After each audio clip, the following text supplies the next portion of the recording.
Talks, True Talks. True Talks, True Talks. What's hidden out of sight, I bring into the light, right down to the bone where the truth stands alone. Tell it like it is, if it's her words or his. Speak the truth, leave the rest, cause this is the place where there's no BS. True Talks, True Talks. True Talks, True Talks. Welcome back to True Talks. She stayed, and I'm so grateful. I am speaking tonight with Marlyn Mason, one of the three leading ladies to Elvis Presley. And so, Marlyn, during the break, I was enticed. Would you share the story with us of the zipper?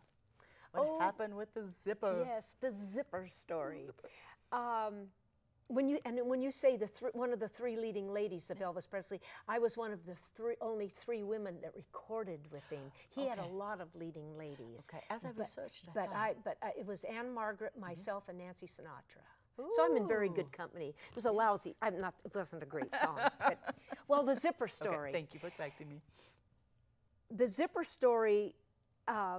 It tells how Elvis was as an actor for me. And so I tell this wherever I go. It's becoming a well-known story, and I have to kind of act it out. I think I can make it work here. Do you need and me to move I or don't know sit which or? camera to play to. I guess You're to right that here. one. Yes. Peter Tewksbury, the director, this was his third and last film with Elvis, and he sometimes would ask us actors to do something to get a certain reaction from a close-up. Okay. So Elvis and I had done The Master. That was the scene where you see us kissing. Okay, it's that scene. He came, we had done The Master, we had done my close-up, and now it was Elvis's turn. And Peter came to me and he said, I want you to get this look, and I can't remember what words he used, but he wanted a particular look From Elvis. Okay. Let's say a curious look. Okay. And I thought, he said, I don't care what you do, just get it for me. And I said, okay. So I didn't know what I was going to do. So, and you saw in the little clip, oh no, you didn't see it in the clip. It's when we kiss. Okay, it's just prior to the kiss. Okay.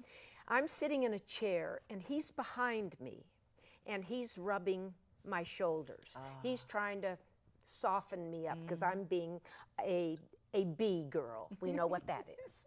So I'm sitting there and he's rubbing me. Now it's his close-up, so the camera's, his face is up here looking down at me as we're talking to each other. So now pretend like Elvis is here and he's looking down at me. Okay. And we're talking and we're doing the scene and I don't know what I'm going to do, and I turn around. So you just, you didn't know what you were up to. And I'm looking at his zipper. So I thought, okay, so he's talking and I'm talking, and I grabbed the zipper. I think I might have undone something, but I undid a button or something. Excuse me. You're fine. Didn't mean to. And what makes me drool. Yeah. And I grabbed hold of that zipper, and we're still talking to each other, and I started to unzip his zipper. Now I'm thinking, okay, I got myself into this. How do I get myself out of it? And as I'm unzipping, I think, well, maybe I could. No, I'm not going to look in there. So I just keep unzipping. I'm going, please, Peter, please say cut. Please say cut. And he waits until I get all the way down. And he goes, cut. Thank you very much. I got the look that I wanted. Elvis, the brilliance of Elvis was he could have stopped and said, what's she doing? He could have broken up. But he stayed right in the scene. And there's a little split second where he's looking down at me and he gets a little quirky look like, what's she doing? But of course the audience doesn't. And that was just whatever he did, that was what Tewksbury wanted. And so but that's a little zipper story. But it was, I mean, I was sweating it there for a little bit because I thought, well, I just keep going. And so anyway, I got to unzip Elvis. Oh my goodness, how fun. things that you guys did that was just like improvising and these quirky things? Well, this was another situation that the director and the two writers were a husband and wife team, Arnold and Lois Pizer. And we were shooting up on the stage, the dance sequence, which you just showed. And well, it was, I think, probably maybe the first day of starting that, shooting that. And Elvis and I were sitting in the wings, and the kids were there, Anissa Jones and the little boy, can't remember his name right now. And they called me. They said, Marlyn, we need to talk to you. So I go down. There's Peter, Lois, and Arnold. And they said, we need you to do a favor for us. And I said, what's that? And they said, we don't like Elvis's hair. Oh. Yeah. Okay. And they said, we want you to mess it up. I said, you've got to be crazy. I said, I'm not touching Elvis Presley's hair. I said, you don't touch people's hair. They said, well, we need you to do something. We need you to, it's too neat. I said, why don't you do it? They said, we're afraid of him. I said, you're afraid of Elvis? I said, you're crazy. They said, please. And I said, all right. I said, why do you do this to me? So I walked back. I have no idea what I'm going to do. Right. So I get back there. He's still sitting there in the wings, or he's standing, actually. I look up at him and I said, Elvis, I said, you are really a sexy-looking guy. You're beautiful to look at. But you would be even sexier if you would, and I didn't touch his hair, if you kind of did this with your hair. And he went, oh, you mean like this? And I said, oh, yeah. I said, let me just fix a little bit here. I said, perfect. And I never left the wings. I just put my thumb out like this to them, like, you got what you wanted. I got you what you wanted. And that was fun. He never knew that was, and he wears it messy through the whole rest of the movie. It just kind of softens him a little bit, in that pompadour-y thing.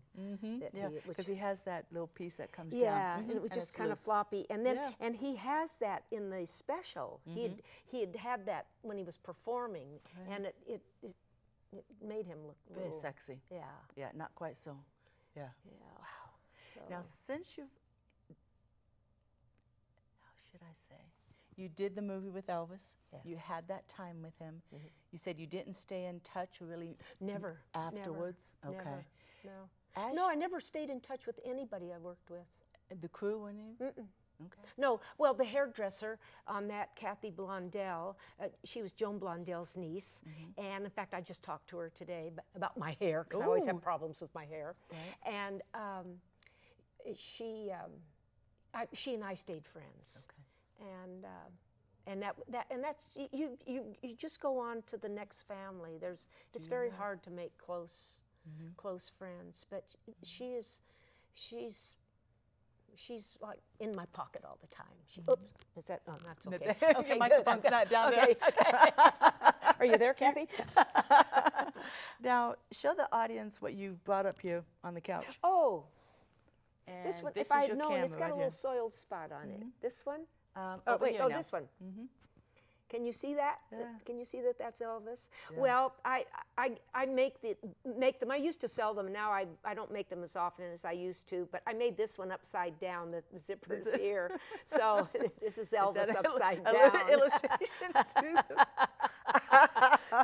But he's right side up for me when I do it. That's all that matters. So either way, it works either way. But that's anyway, nice. he's with us right now. Always. So he's always with me. As your life continued, how did this experience, because you and I have talked before, and how did this experience benefit you today? How did this carry through as because you've shared how you talk with people, how you travel, and you do Elvis, you judge Elvis. I judge Elvis, ETA. Yes, I just did one in Tupelo. Okay. Yes. And how was that? That went very well, and the winner goes to, how do I pronounce his name? Deonath. was the winner, young kid who just burst onto stage. He was incredible. Wonderful singer. He was just amazing. He is going to Memphis for the finals. Okay. And I will be in Memphis, but I will not be judging that. I just judged the preliminary. And I judged in England about 4 years ago, 4 or 5 years ago. That was the first time I was a judge. So I got really more familiar with Elvis's music. But what has it done for me through the years? Yeah. Well, because this all has only happened since 2008. I went to Memphis the first time January 2009 because Amy called. I didn't call Elvis Presley Enterprises. Amy called and said, "You've got to hire Marlyn Mason. She's like new blood. She's got stories." And so they called me, and I was making my own films, and I thought I never wanted to sell my Elvis movies. I don't like taking money from the fans, and I would give them away. But I thought it's one way to have a little bank account for my Elvis, not for my Elvis, for my personal films, for my short films that I make. So I started doing that, and now I sell them. I give them away. I try to give them away as much as I can, or if I sell one, I oftentimes pop in a free one because I have a job because of the fans. I should be paying them. I don't like taking money from them. When you go and you do these presentations, or where they can ask you questions, do they get difficult? Is there anything that causes you an emotional reaction? No. Okay. No. And do you no. They so love Elvis. And they so appreciate the fact that I have not one bad thing to say about him. Right. And I don't know, but I've never heard anybody say anything bad about him, so I don't, but I can't speak for the other actresses. Right. But he was just perfection to work with. Yeah, it sounds like it. Yeah. I mean, like you were saying, that in those years, even in the little clips that we saw, there's just an elegance to him. Yes, and you can see, I mean, there was this, the fun, and we would, I mean, Jonathan would choreograph the sections that we had to do, but then Elvis, one time he pinched me on the butt, and I would respond, and all that stuff is left in. Right. And I think I blurted out at one point, I said, "Oh, that's one of my favorite scenes." Where I broke him up. It was his close-up, but I'm doing my thing up on a little landing, and he's looking up at me, and whatever I'm doing, and it's one of those things where I'm just insane. I'm just screaming and yelling at him. I'm in and out the door, and he's just watching me, and all of a sudden you see him start to laugh, and then he looks off, but he's looking at somebody on the crew. He's not looking at. I mean, he totally took himself, but they left it in the movie because it was such a genuine moment from him, and he just burst out laughing. So that has kind of become one of my favorite scenes. But overall, I like the scene in the car when the guys are trying to keep me in the car, the moving car, and then when the car stops, they're trying to get me out, and they have to drag me to the train, and then he has to pull me on it, and the train is moving very slowly. That sequence took a whole day to do, and my legs were bruised, and that was done the first week. So every morning I had to go in early and get my legs made up. And the body makeup girl, I'd stand on a table, and Maggie, little Maggie, she was so sweet.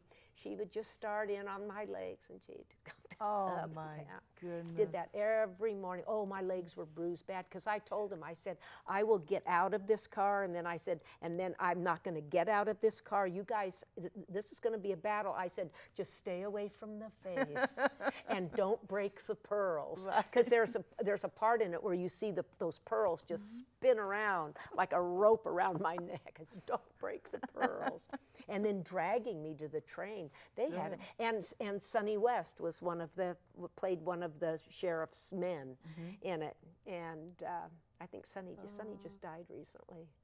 And but that's a whole other story. I don't have any Sonny West stories, but there were some.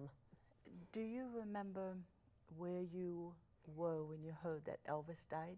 Yes, I was crossing the television and it was on and it came on and I stopped and I said, how sad. But that didn't surprise me because he looked so bad. I knew something was wrong with him, so I wasn't really surprised. But no, I didn't weep and cry or anything like that. I'm weird about death. It's something we all have to do. Right. So some of us go a little earlier than others, but and some go in more pleasant ways than others. But it just Bruce Lee taught me what is. That's something that might interest you. I'm the only actress who co-starred with two kings, Elvis Presley and Bruce Lee. Bruce Lee was considered a king in his country. Really? Abroad, yeah. Okay. Wow. Honored. And I didn't know that. I found this out from a fan. They said, you know, you're the only actress to star with two kings. And I said, well, I know it isn't Clark Gable. So I said, Elvis and who else? And they said, Bruce Lee. So that's kind of a nice trivia question. No kidding. That's a wonderful one. When you travel around now, so that I can get it straight in my head, I always wondered, do you do his birth, his death, any anniversaries? When do they have you? I have been to Memphis in the summer for the anniversary of his death. I think I've been there definitely 2, maybe 3 times. Okay. And I only have been there once in January. And that was my first trip there for his birthday. And then I get invited, you know, these other places. And the European tour, I don't know how that works with Elvis Presley Enterprises because I was paid by the man in Europe. I wasn't paid through EPE. Okay. So so I don't know what kind of permission he has to have, because in this country, if you're going to do something that has to do with Elvis, you need to get permission to do it. Right. And so, but that was a fabulous tour. We did 15 shows in 17 days in 7 countries. I was the oldest. There were 7 of us. There were 7 of us.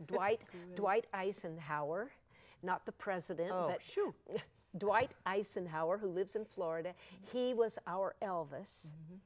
And myself and Bob Lanning, who was Elvis's drummer in 70-71, and Duke Bardwell, who was with Elvis in 74, 75, when Elvis started to dive. And Duke did 181 shows with Elvis. And he knew a very different Elvis than I did. And so he's fabulous to interview. He's got a totally different, they have a DVD out called The Duke and the King, and it's a fascinating documentary I saw that of Duke's life and his time with Elvis, which was kind of on the dark side. Yeah. And when I was researching and looking through, I saw some of that towards the end of his life. It got darker and stuff. Yes. Now, as I look out in the audience, does anyone have any questions you would like to ask Marlyn Mason? I have a question for you.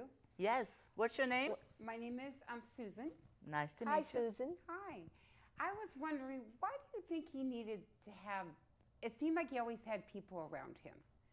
And he seemed like a very confident man. But what was it why he always brought that gang of guys with him? I really can't answer that, but I suppose it gave him a certain sense of security. I don't know, and we never discussed that. I would think it would be a security thing, personally, not just a physical security, because on a movie set he was totally safe, but. That's a good question.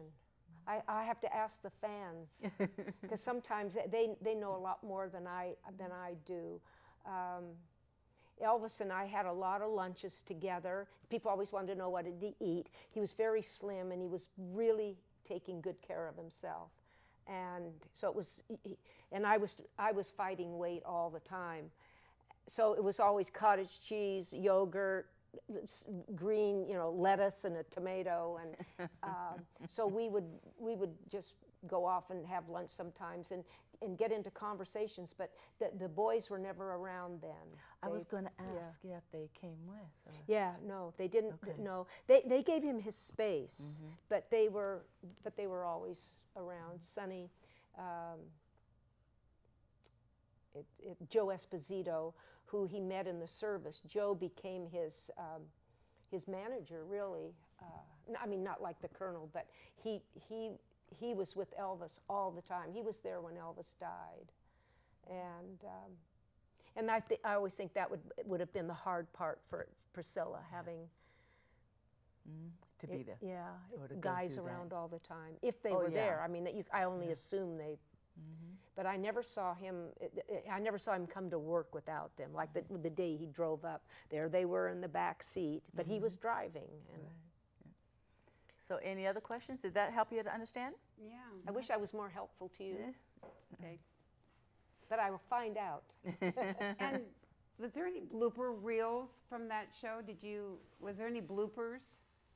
Like, do you remember Oh, anything? yes, there was a blooper reel, and I had talked to somebody at Elvis Presley Enterprises. I said, you need to get the bloopers of all his movies. They said those were all destroyed. Really? They do not exist. They were all destroyed when MGM closed. Well, how I ended up with all the 8x10s that I have, somebody said, go over to the publicity department and take whatever you want. I said, really? This was before they had the auction. So I walked in there, and I'm going up and down the aisle. There are thousands and thousands of photos laid out, all neatly laid out. And I'm going down, and I found the Elvis section, and I started. That's why I have the photos that I have. I didn't realize you Yeah. had photos. Oh my gosh, Yeah. I guess I should have asked. I have a lot of photos. Yeah. I didn't know. Yeah. Wow. And a couple, recently I got one from a fan that I had never seen the photo before, and it's Elvis and I holding hands like two little kids, but he's in his white suit that you saw him in, and I'm in my little red and white, but this is a black and white photo. And he's got the fedora on, and he's got the little cheroot. Is that what you call it, a cheroot? They're like a little cigar? You're better than me on I that think one. that's what they call them. He had that in his mouth, and he's holding a pair of white leather gloves in the other hand, and he's got me like this, and he's looking straight into the camera, and I'm looking off in the other direction. And it's just an exquisite photo. I said, we look like visiting royalty. Like I'm looking off at something I've never seen before in a different country. And he looks like the prince. And oh my God, it's just a gorgeous photo. It's become my favorite. I should have asked. And it showed that little affection that we had. And in the background is the pennant that says Chautauqua on it, which was the original name of the movie. And they changed it because they thought nobody would see it because they wouldn't be able to pronounce it. So they changed it to The Trouble with But Girls. no bloopers. All those are No gone. outtakes. All the bloopers would be gone. We had plenty of bloopers, like with the The kissing scene? yeah, no, well, not the kissing scene, but when we had the helium and doing all that, we would have.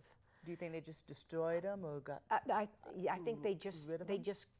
got lost and probably just ended up in a pile with a lot of other bloopers. Or if somebody has them, they're sitting on a gold mine. No kidding. You imagine? I mean, did they do bloopers back then like they do now? They always have those outtakes. Oh, I think so. Yeah. I think so It's because very I was popular doing television. They were saving bloopers then. Okay. Yeah. My goodness. Oh, I'll have to ask you next time about those pictures. I did Oh not yes. realize. Oh, I'll send you some. Okay. Oh, then you'll have to come back. Oh, they're. You'll have to come back I'll and tell come me back what- with my Elvis pictures. Yes, what are they doing? Where were you? Okay, and were you acting? or- Yes. I'm trying to think off the top of my head. Wish a couple of my fans were here. They would say, "Tell this story or tell that story." Keep asking me whatever, Okay, just that's whatever okay. comes to your mind. Now, I know earlier we talked to the audience member, and she was wanting to say if you had a kissing scene, but you had discussed that one. Did that answer your question earlier? Okay. Any other questions you'd like to ask? Well, did Elvis have a temper? I never saw it. The man was beautiful. From the beginning of that movie to the end, he had those beautiful Southern manners. He was funny. He came in prepared to work.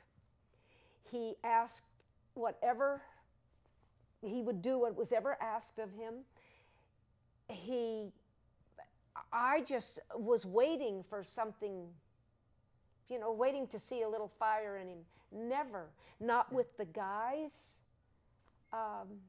If he wanted something, he would, please get me this or get me that. The guys were always there to, to do things for him if he needed it done. No complaining? No complaining. Wow.